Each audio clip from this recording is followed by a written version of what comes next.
Marie-Georges Buffet. On a vu les images, on va les regarder, ces images, à nouveau sur BFM TV ce matin, des échauffourées qui ont eu lieu rudes, entre policiers et ouvriers de Goodyear. C'était à Rueil-Malmaison hier, devant le siège social de l'entreprise. Violente manifestation, on voit les images, elles sont, tout le monde les a vues.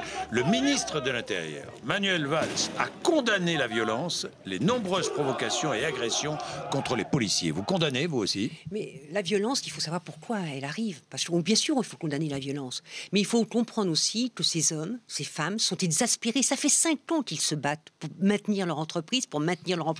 Et ils se sentent isolés, ils n'ont pas de réponse. On a vu l'attitude scandaleuse du PDG de Titan.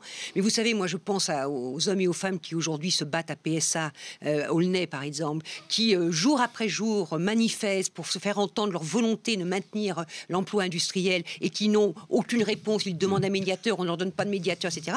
Au bout d'un moment, les nerfs craquent. Il faut le comprendre. Donc, il faut le comprendre. Vous comprenez la colère? Mais écoutez, on ne va pas... Non, la colère, vous la comprenez. Les violences, vous les comprenez. Est-ce que vous êtes d'accord avec Manuel Valls? Mais il ne faut pas frapper un policier, bien évidemment. Les policiers sont des fonctionnaires qu'il faut respecter. Je le dis sans arrêt, je le dis tous les jours à beaucoup de personnes. Bon, et il faut aussi que les policiers respectent notamment les jeunes dans nos quartiers. Mais il faut comprendre qu'au bout d'un moment, lorsqu'on sait qu'on va voir son entreprise fermer, qu'on va perdre son emploi dans une région qui est sinistrée, la Picardie, qui est sinistrée, les entreprises ont fermé les unes après les autres, et bien parfois on perd les nerfs, on est tellement en colère qu'on perd les nerfs. Ben moi je ne vais pas les condamner, je ne vais d'autant pas les condamner, j'espère que la loi d'amnistie qu'on a fait voter au Sénat va arriver à l'Assemblée nationale, justement pour faire en sorte que les salariés qui ont été sanctionnés... Le gouvernement est très réservé, les députés socialistes aussi sur cette loi d'amnistie. Pourtant, c'est quand même une loi que devrait porter la gauche.